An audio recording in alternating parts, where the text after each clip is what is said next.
예, 오늘 들려주실 하나님의 말씀은 사무엘하 6장 12절에서 14절까지입니다. 봉독해 드리겠습니다. 어떤 사람이 다윗 왕에게 아뢰 이르되 여호와께서 하나님의 괴로 말미암아 오벳 에돔의 집과 그 모든 소유의 복을 주셨다 한지라. 다윗이 가서 하나님의 괴를 기쁨으로 메고 오벳 에돔의 집에서 다윗성으로 올라갈새 여호와의 괴를 맨 사람들이 6걸음을 가매 다윗이 소와 살진 송아지로 제사를 드리고 다윗이 여호와 앞에서 힘을 다하여 춤을 추는데 그때에 다윗이 베에봇을 입었더라. 아멘. 이 시간은 주기도문송을 인도 장병우 선교사님이 힌디어로 하시겠습니다. 감사합니다.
할렐루야, 감사합니다. 이 시간은 설교 시간입니다. 우리 선하영 교수님께서 기쁨의 본질이라는 제목으로 설교를 해주시겠습니다. 선하영 교수님은 서든 바프티스트를 하셨고요. 그리고 PhD를 또 기독교 예술학으로 하셨습니다. 백석대에서 백석예술대 강사를 하셨고요. 서울 기독교 세계관 연구원 전임 연구원이십니다. 주요 논문은 청교도 영성안의 찬송과 기도시 역할 고찰, 개혁교회 안 시각 예술 사용에 대한 신학적 고찰, 예술의 역할에 대한 신학적 고찰 등 다수가 있습니다. 이 시간 우리 귀하신 강사님 설교해 주시겠습니다. 감사합니다. 네, 안녕하세요. 잘 들리시나요? 네, 잘 들립니다. 아주 좋습니다. 네, 먼저 이렇게 귀한 분들과 함께 은혜를 나눌 수 있는 기회를 주셔서 정말 너무 감사를 드리고, 제가 참 부족하고 연약한데도 불구하고 이렇게 주님 나라의 최전방 영적 군대와도 같은 우리 귀한 선교사님들과 이런 시간을 허락해 주셔서 주님께 정말 감사를 드립니다. 일단 제가 저의 소개를 간단히 하고 시작을 하도록 하겠습니다. 제가 지금 감기에 걸려갖고 목이 좀 부었는데 이해 부탁드리겠습니다. 저는 충남 천안에서 장로교 합동측 교회 목회를 하시는 목사의 딸로 태어났습니다. 저는 대학원에서 피아노와 교회 음악을 전공했고요. 또 신학을 공부해서 아까 말씀드렸던 미국 켄터키 루이빌에 위치한 남측내 신학교에서 기독교 예술학 분과 Christianity and the Arts라는 그런 PhD 학위를 마쳤습니다. 그래서 제 과는 기독교 철학, 변증학, 윤리학, 예술학 이렇게 네 분과가 함께 세계관, 월드뷰를 공부하는 트랙이에요. 그래서 저는 철학과 예배학을 함께 부전공으로 공부했습니다. 당시에 이제 문화와 예술을 보수 개혁주의 신학으로 해석하는 그런 신학적으로 해석하는 그게 굉장히 부족해서 이런 세계관을 세우는 일에 미국 일부 신학교들이 움직이고 있었고요. 그래서 저희 학교가 정말 보수적이에요. 그래서 그런데도 불구하고 저희 학교에서도 시대적인 필요성을 느껴서 신설된 학과였습니다. 그래서 미술, 건축, 영화, 음악 등등 예술에 대한 학위가 있고 신학을 함께 공부한 학생들을 뽑아서 함께 수많은 고민과 학문적 연구를 하였습니다. 그리고 그 신학교에서 현재 남편을 만나서 결혼을 했고요. 지금 남편은 목회자로 현재 서울에 있는 교회에서 사역을 하고 있습니다. 그리고 저희에게는 11살짜리 딸이 하나 있어요. 그래서 저는 현재 엄마로 또 남편 사역을 내조하는 아내로 또 백석대학교에서 교양 철학 과목을 가르치고 있고요. 또 백석예술대학에서 예술학 교양 과목을 가르치고 있습니다. 또한 저처럼 이제 기존 전공들 예를 들면 법, 경영, 경제, 인공지능, 과학 뭐 이런 쪽을 따로 공부하고 신학도 공부하신 박사님들이 모여서 서울 기독교 세계관 연구원이라는 기관을 올 1월에 창립해서 예배를 드렸어요. 그래서 이 연구원에서 문화예술 파트 전임 연구자로 활동하고 있습니다. 저는 오늘 함께 읽은 말씀을 통해서 저의 삶 전체를 통해서 보여주신 주 안에 있는 진리 한 가지를 함께 나누고자 합니다. 오늘 본문 말씀은 다들 너무나 잘 알고 계실 텐데요. 다윗 왕이 기쁨으로 언약궤를 찾아오는 장면입니다. 저는 미학과 예술을 신학의 관점으로 또 신학을 미학의 관점으로 공부를 한 사람이라서 성경을 읽고 해석을 할 때 모든 예술 양식들이 나오면 주목하게 됩니다. 그리고 예배와 기도의 형식에 대해서도 예술의 위치와 기능을 또 신학적으로 연구를 합니다. 또 미학이라는 것이 가장 큰 부분을 차지하는 것이 감성학이에요. 그래서 사람이 인지하는 또 인식하는 그런 감성의 감각적 방법에 큰 관심이 있습니다. 그래서 성경에 나오는 모든 인물들의 어떤 인식 체계 또 감성 그런 것에 관심이 있는데요. 그리고 대표적으로 마지막으로 하나님의 아름다움, 삼위일체 관계 속의 아름다움, 또 하나님의 구속사역의 아름다움에 대해서 규명하려고 노력을 합니다. 이런 모든 성경적 데이터를 기반으로 현 시대 문화와 예술과 연결해서 다각도로 연구를 하고 있습니다. 특히 오늘 본문을 대할 때는 언약궤 그리고 성막 그리고 언약궤를 찾아오자 계획하는 성전 건축까지 하나님의 임재와 관련해서 예배와 예술, 그리고 인간의 감성과 영성에 관한 수많은 연구 주제들을 생각할 수 있습니다. 그래서 제가 정말 지금 들으셨던 것과 같이 참 광범위하고 다양한 영역을 신학적 미학의 관점으로 연구하다 보니까 아름다움이라는 것을 결국에는 이제 연구를 하게 되는데, 이 모든 아름다움이라는 모든 영역을 관통하는 하나의 성경적 진리가 있었습니다. 그리고 본문은 그 진리를 설명해 줄 수 있는 중요한 장면이에요. 바로 기쁨에 관한 것입니다. 오늘 사무엘하 6장에 언약궤를 찾아오는 장면에서 네 사람이 등장을 하게 되죠. 그리고 이 네 사람이 언약궤를 대하는 태도와 마음이 다 다른 것을 볼 수가 있습니다. 먼저 이 언약궤는 굉장히 심오한 의미가 있죠. 이 언약궤의 하나의 어떤 상징 예술로 볼 때 그 그룹 두 명의 천사 두 명의 그런 위치와 모양, 그리고 이 안에 있는 내용들과 의미들 다 잘 아시겠지만 이 언약궤가 있는 곳에서 하나님이 만나 주셨고 임재하셨습니다. 그리고 또 그리스도의 속죄를 상징하는 굉장히 중요한 또 상징물이죠. 신약에 와서는 예수님이 이제 승천하시면서 보혜사 성령님을 보내주셨고, 이제 우리의 마음속에 이 언약궤와 같은 또 성령님이 내주하시게 되었어요. 그래서 우리 몸이 거룩한 주님의 성전이 되었습니다. 그리고 이런 주위의 사람들이, 두세 사람이 모인 곳에 하나님께서 함께 하시겠다고 약속을 하셨고, 우리 믿는 자들의 몸이 교회가 되었는데요. 그 당시 언약궤는 하나님이 함께 하신다, 하나님이 임재하신다라는 의미의 절대적인 선물이었습니다. 우사는 처음에 이제 이 언약궤가 흔들려서 손으로 잡으려다가 떨어지는 걸 잡으려다가 죽게 되죠.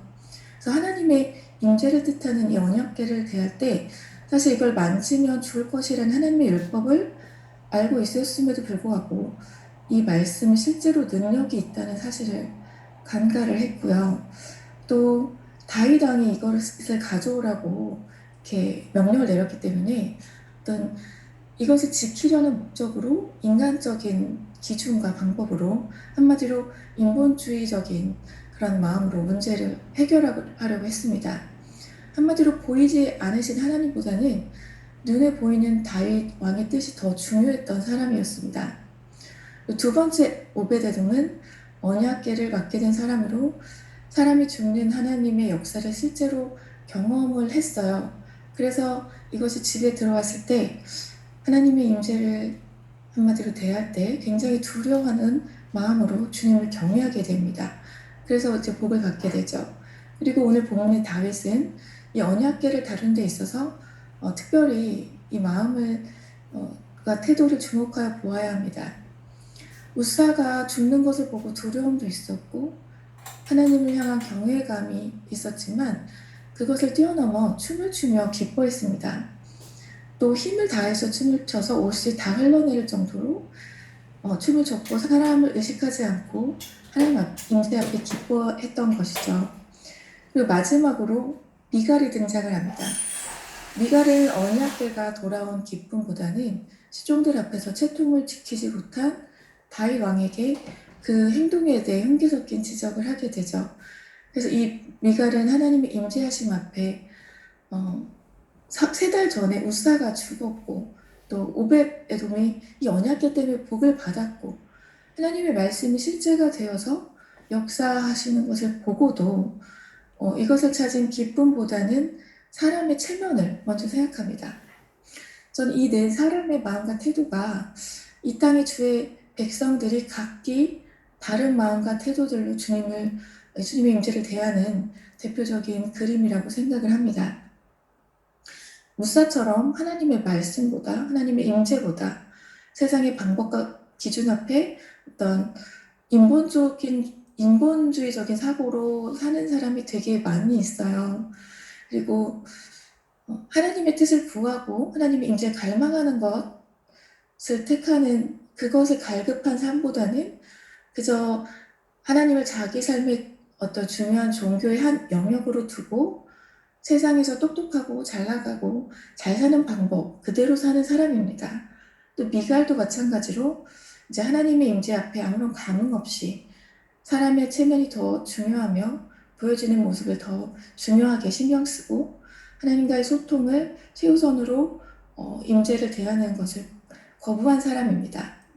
이 둘은 달라 보이지만 한 가지 공통점이 있는데 이제 이 둘은 사실은 하나님을 믿었고 하나님의 임재가 중요하지 않았던 사람은 아니었을 것 같아요.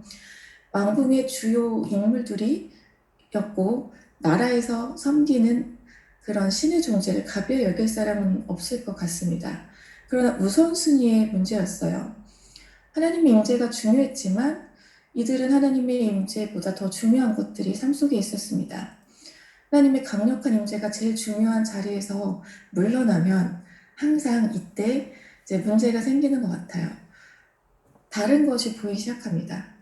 그래서 자유주의 신학을 보면 신학을 한다 하고 하나님 사랑한다 하지만 근본 마음의 태도가 성경 말씀을 그저 오래된 역사 속의 어떤 문화적 맥락으로 생각하고 또 인본주의적인 사고로 성경을 바꾸려는 시도를 하잖아요. 그래서 이들의 이제 모습을 대변하고 있는데요. 반면 다윗은 얘들과 굉장히 달랐습니다. 많은 설교가들과 신학자들이 왜 그렇게 다윗이 하나님 마음이 합했을까? 많은 설교를 하고 추론을 하고 이론을 만들어내고 결론을 냈는데요. 제가 찾은 결론은 이렇습니다. 다윗만큼 하나님의 임재를 기뻐한 사람은 없다는 것입니다. 하나님의 임재가 너무 기뻐서 이제 춤을 추다가 옷을 흘러내렸고 자신의 몸을 보였지만 인간적인 체면과 채통 이런 자존심보다 이 기쁨이 우선이었습니다. 그래서 다윗의 마음속에서 하나님의 임재만큼 중요한 것은 없었던 게 또 7장에 나타나는데 이 언약궤를 찾자마자 이동식 성막으로 만족하지 않았어요. 하나님의 임재가 이동식으로 어떤 가변적인 것이 아니라 지속되기를 원했습니다. 그래서 가장 아름답고 튼튼한 백향목으로 성전을 짓고 싶어 했죠. 그래서 선교사님들은 이미 이제 하나님을 가장 기뻐하고 이제 친밀하게 동행하는 삶이 너무 좋으셔서 이미 그 길을 택하셨는데 이런 선교사님들 앞에서 부끄럽지만 제 이야기를 좀 하겠습니다. 저는 아빠가 목회하셨던 목교회에서 특별히 귀신 들린 자들이 자주 찾아왔어요. 그래서 제가 첫 기억은 정확히 10살 때 무당이 되려던 젊은 여인이 찾아와서 기도하다가 귀신 떠나간 사건이 있었습니다. 그때 이제 영적인 실체에 대해서 확실히 알게 되었고 보이는 세계 이외에 하나님이 계시고 사탄이 있고 천사들이 있고 이런 영적인 존재들이 저희와 함께 공존한다는 사실을 알게 되었습니다. 그리고 이제 예수님의 이름을 들으면 귀신들은 떠나가고 예수님의 이름으로 기도하면 병든 자가 낫고 이런 일들을 그 뒤로도 가까이서 겪으면서 자랐어요. 그래서 실제로 존재하고 살아계신 하나님을 두려워하는 마음으로 저는 12살 때부터 매년 이제 성경 통독을 시작했습니다. 학교에서도 쉬는 시간마다 성경을 읽었고 그냥 나는 하나님의 자녀다라는 정체성을 이제 모두에게 밝히고 전도하는 삶을 당연하게 여기고 살았습니다. 그래서 그때는 성경 읽는 것이 가장 즐거웠고 어디서나 눈을 감으면 성경이 보였어요. 그래서 눈을 감고도 성경을 읽을 수 있었습니다. 그리고 그때 이제 어른들이 참석하는 모든 예배에 나가서 이제 설교를 요약하고 또 고등학교 때는 조직신학 강의를 들으러 다녔던 것 같아요. 그래서 제가 이렇게 지금 생각해보면 말씀 읽기와 말씀 공부에 집중한 이유가 있었는데요. 엄마 아빠가 목회하시는 거 보면서 굉장히 제 안에 상처가 많았던 것 같아요. 특별히 이제 교회 안에서 기도를 많이 하시고 열심으로 섬기시는 성도님들의 모습에 이제 시험이 들 때가 많았습니다. 하나님의 영광을 가리는 모습들, 또 때로는 악한 자들이 교회에 들어와서 교회를 무너뜨리고 공격하는 모습들, 또 인간 깊은 곳에 있는 어떤 악의 모습을 어릴 때부터 봐온 것 같아요. 그리고 저 또한 같은 죄인이라는 사실을 깨달아 갔습니다. 그래서 저의 가장 큰 어떤 신학적인 고민은 열심으로 믿는 자들의 이중적인 모습이었어요. 그리고 또 주님을 신실하게 섬기는 자들이 지속적으로 당하는 고난의 문제였습니다. 그래서 이제 학창 시절에 인생이 평생을 살아도 이제 기쁜 날은 별로 없고 슬픔으로 가득 차 있다는 사실에 직면하게 되었습니다. 그래서 고등학교 시절에는 밤에 창문으로 밤하늘을 보면서 오늘 예수님 오시지는 않을까 늘 기다렸던 기억이 납니다. 그리고 이것이 제가 이제 음악을 공부하고 신학을 공부하고 이제 공부를 계속해서 이어가는 중에도 이런 고민은 계속되었어요. 저희 아빠는 8남매 중에 장남이셨고 이 8남매 중에 5명이 목회 길을 갔어요. 그래서 정말 목회자 가정에서 자랐고 또 남편도 이제 목회자를 만남으로 인해서 제 주위의 모든 지인들은 선교사님들 아니면 목사님들 아니면 사모님들입니다. 근데 제가 이제 말을 하지 않아도 다 아시겠지만 참 이상한 사람들이 많았어요. 신학하는 사람들 중에서도 참 이게 맞는 걸까? 이런 진리를 의심하게 하는 사람들이 되게 많았습니다. 그래서 저의 고민은 깊어져만 갔고 저명한 또 신학자들, 설교자들, 철학자들 이러한 사람들의 저서와 생각들을 읽고 성경을 해석하면서 연구하면서 답을 찾아가지고 노력했던 시간들이 있었습니다. 물론 이제 대학 때 방언 은사도 받고 이제 때때마다 하나님께서 필요한 은혜로 채워주셨는데 그럼에도 불구하고 제 안에 허무함이 늘 있었어요. 그래서 지금 제 긴 얘기를 이제 줄이고 제가 얻은 결론은 이렇습니다. 세상에 보이는 것은 그것이 사람이든 사물이든 어떤 시스템이든 깊이 묵상하면 우울해진다는 거예요. 제가 시간과 영혼에 대해서 음악과 유비에서 박사 논문을 썼는데요. 하나님이 창조하신 이 세상의 시간은 흘러갈수록 허무함을 남깁니다. 그래서 고린도전서 5장 17절에 하나님을 사랑하는 자들은 날마다 이제 몸은 쇠퇴해도 날마다 새로운 이유가 이제 결국에는 성령님이 함께 하시면 이제 새로움이 열리는데요.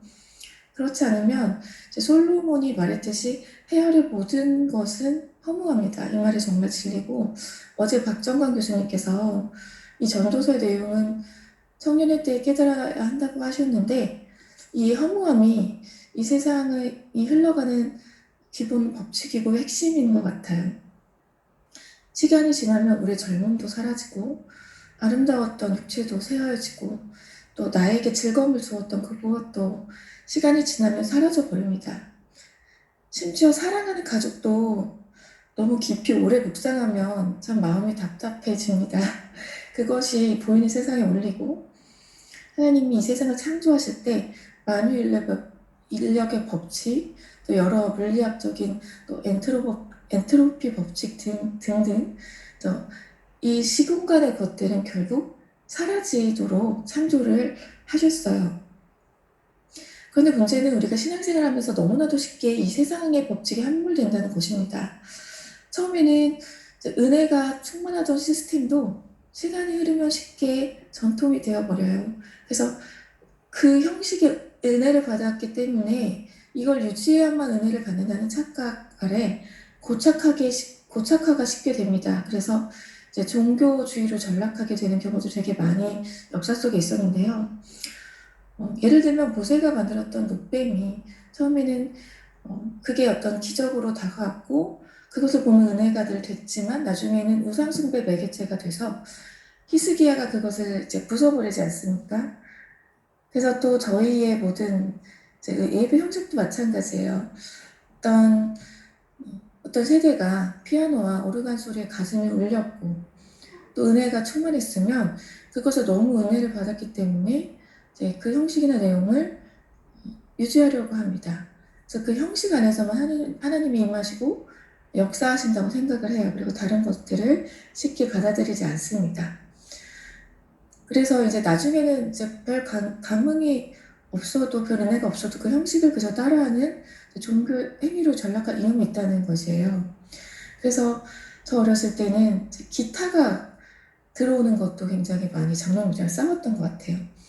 새로운 장르나 악기로 찬양할 때 이제 받아들이지 못했고, 제가 어렸을 땐 드럼이 교회 예배에 울릴 것이라고는 상상도 하지 못했어요.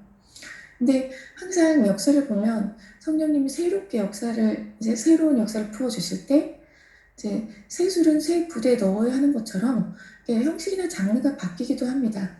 예를 들면 20세기 후반에 있었던 성령운동은 그 중심에 복음송이라는 어떤 새로운 예술적인 형식이 있었어요. 그런 물결이 있었습니다. 지금은 참 굉장히 힘든 시대인데, 젊은이들이, 이제 선교사님들이 다음 세대를 위해서 굉장히 기술 많이 하시는데, 어떤 오르간 소리나 사성부 찬양에 그렇게 큰 마음이 움직이지 않습니다. 그들은 강렬한 베이스음과 비트 이런 거에 이제 깊은 곳에서 이제 마음이 움직이고 성령의 임재를 느끼는 그런 시대입니다. 그래서 이런 예배와 예술 스타일의 역사부터 시작해서 많은 논의가 있지만, 저는 이런 문화적 현상을 성경적으로 해석하기 위한 가장 이제 본질적인 이야기를 하려고 합니다. 보통 아름다움이라는 개념을 떠올릴 때 아름다움은 무엇인가, 이것이 이제 철학자들도 굉장히 어려워했던 난제인데요. 특히 이것을 개혁주의 신학으로 갖고 올 때 더 어렵습니다. 예술과 자연에 나타나는 양상에 대해서도 연구를 하지만, 신학적 미학을 이제 조직 신학적으로 접근하면 결국 삼위일체 하나님과 그의 구속사역의 궁극적인 아름다움이거든요. 그래서 이 아름다움에 대해서 정립하는 것이 제일 중요하고, 이 토대 위에 하나님께서 베푸시는 보이는 아름다움의 은총에 대해서 볼 수 있습니다. 그리고 이 토대 위에 실제 구체적인 사례들을 분석하고 볼 수 있는 눈이 생기는데요. 옛날에 이제 수도승들이 실거주약이 있었어요. 7가지 죄 중에 하나가, 그러니까 신학을 하면서 지루해하는 것이 굉장히 큰 7가지 죄 중에 하나에 속했습니다. 왜냐하면 아름다우신 하나님을 연구하는 학문에서 지루함을 느낀다는 것은 있을 수 없는 일이었기 때문이에요. 그래서 칼바르트는 신학은 세상에서 가장 아름다운 학문이라고 했습니다. 아름다움의 근원이자 그 자체이신 하나님을 공부하는 학문이기 때문이에요. 그래서 이 아름다움의 근원이신 하나님은 성경 속에서 역사하시는 방법에 있어서 일관적인 특징이 있었습니다. 그 특징은 우리가 예상치 못한 방법으로 늘 새롭게 역사하신다는 사실이에요. 그래서 우리의 마음과 생각에 늘 새로움을 불어넣으시고 새롭게 역사하시는 것이 성령님의 어떤 역사하셨던 특징입니다. 그래서 우리가 이런 성령님을 갈구하고 여호와를 갈망할 때 새 힘을 얻는다고 이사야의 말씀을 하셨잖아요. 그래서 이 항상 새롭게 역사하시는 성령님의 역사가 이 세상 무엇보다 하나님을 기뻐하는 자에게 오는 선물인 것 같습니다. 이 세상에서 주는 기쁨은 사실은 한계가 있고 언젠가는 사라질 거짓 기쁨이에요. 사실 기쁨이라는 단어 자체가 이 보이는 세계의 원리 속에는 사실은 갖다 붙일 수 없는 이름 같다는 생각도 듭니다. 하나님 안에만 있고 어떤 세상적 만족의 개념에 붙일 수 없는 것 같아요. 왜냐하면 세상 즐거움은 만족함이 없거든요. 예를 들면 제가 어떤 일을 함으로 즐거웠다면 그것을 매일 지속하면 언젠가는 지루해집니다. 그 일을 결국엔 강도를 더 높여야 만족을 할 수 있어요. 그리고 그 강도 높던 즐거움도 지속하다 보면 이제 더 많은 것을 원하게 되죠. 한마디로 만족이 없습니다. 또한 이 세상에 있는 것들은 정말 아름다워 보이지만 정말 좋은 것도 아름다운 것도 광명한 천사로 나타난 사탄의 달콤한 유혹일 가능성도 굉장히 높아요. 그래서 아무리 고난 가운데 처해 있어도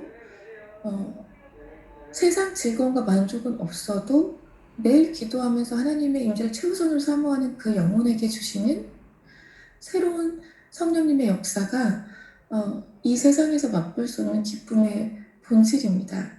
그래서 저는 신앙인들 중에서 이런 말을 하는 사람들 가끔 보았습니다. 기도나 하자, 또는 어떡하지, 기도 외에 할 게 없는데 기도할게, 미안해, 이렇게 말하는 사람이 있어요. 벌써 언어에서부터 이런 사람들은 보이는 세계에 우선순위를 두고 하나님과 소통하는 시간을 경히 여긴 사람입니다. 제가 아는 하나님의 말씀은 이 세상에 보이는 그 어떤 과학 법칙보다 더 현실적입니다. 또 하나님의 영적인 세계는 영원하고 실제합니다. 이 사실보다 다른 것이 우선순위를 차지할 때 진정한 기쁨을 누릴 수는 없다고 생각합니다. 그리고 진정한 아름다움도, 진정한 예술의 의미도 다 알 수 없다고 생각해요. 실제로 주위의 수많은 기독교인들이, 또 기독교 지성인들이 하나님의 영적 세계보다는 과학을 더 신뢰하고 말씀보다 세상의 문제 해결법에 더 의존하며 살아가고 있습니다. 천국은 가고 싶어서 주님을 믿고 영접하고 예배도 드리고 교회도 잘 나가고 열심히 섬기는데, 마음 깊은 곳에는 어떤 하나님의 임재를 기다리는 마음을 뒤로 밀어둔 채 이 땅에서 잘 살기 위해서 많은 꾀를 내고 세상의 지식과 기준을 중심으로 해서 살아간다는 것입니다. 그래서 자신도 모르게 마치 신앙을 더 잘 살기 위한 것에 대한 수단으로 여기는 사람이 많더라는 것이에요. 그리고 슬프게도 목사들 중에도 많이 있습니다. 주님과 진 길을 걸어야 하는데 더 편한 길, 더 내 이름이 돋보일 수 있는 위치, 더 인간다운 삶을 살고 만족을 줄 수 있는 길을 가면서 그 길에 성경과 신앙을 이용하는 사람들이 있었어요. 그래서 자유주의 신학자들도 마찬가지로 인본주의, 또 휴머니즘이라는 정말 달콤한 말들로 인권을 위해서 성경을 이용하는 슬픈 현실입니다. 그래서 하나님의 말씀이, 하나님의 임재가 이 세상의 모든 보이는 것보다 더 실제하고 더 현실적이고 더 영원하다는 사실을 인식하는 것, 이 인식 자체가 진정한 미와 아름다움을 아는 것의 시작입니다. 그래서 하나님과 교제하는 삶을 인생의 가장 최우선순위로 놓을 때 우리는 주님 안에서만 있는 진정한 기쁨을 누릴 수가 있다는 것이죠. 다윗은 이 사실을 알았고, 다윗처럼 성령님의 임재, 하나님의 영과 소통하고 연합해 있는 상태를 가장 기뻐하는 자에게 주님은 언제나 새 힘과 새 능력과 새 기쁨을 덧입히십니다.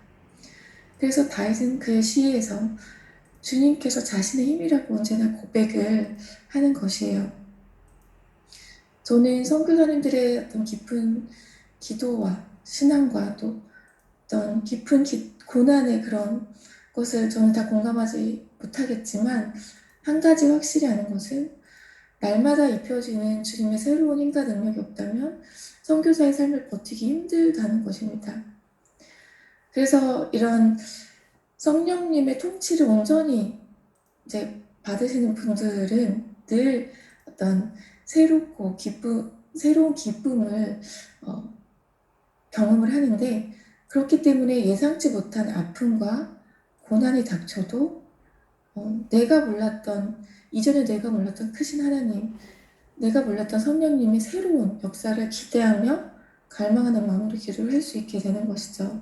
그래서 환난 중에서도 기뻐할 수 있는 마음, 이 마음을 주시는 근원인 삼일째 하나님의 그런 아름다움의 본질이시며 기쁨의 근원이시며 이제 모든 미학의 본질이신 하나님을 이제 찬양합니다. 그래서 제 인생을 변화시킨 것은 신학적인 연구도, 또 신학적인 어떤 논문도 아니었습니다. 저는 한때는 미갈처럼 우사처럼 하나님의 임재를 기다리고 갈구하는 그 사랑의 마음보다 우선했던 것이 있었던 것 같습니다. 제 아이가 오랫동안 천식을 앓았었는데 아이의 건강이 제일 중요한 때가 있었고, 또 당장 눈앞의 진로가 더 중요한 때가 있었던 것 같아요. 그리고 이제 배운 것이 쓰임받고 싶어서 마음이 급해져서 그 진로의 문제가 더 중요한 때도 있었던 것 같습니다. 그래서 제가 하나님이 기도할 때 너무 이제 성령 충만하면 밤을 새기 때문에 또 그 다음날 이제 스케줄과 공부와 여러 것을 위해서 또 절제를 할 때도 있었던 것 같아요. 굉장히 부끄러운 고백인데 저를 오랫동안 참으시고 기다리셨던 하나님을 생각하면 너무 죄송하기도 하고 또 제가 못 기다릴 사람이 없다는 생각이 듭니다. 그래서 저는 한때는 하루 8시간 막 10시간 신학 서적을 읽고 논문을 쓰면 그 시간이 주님께 드리고 소통하는 시간이라고 착각했던 적이 있었어요.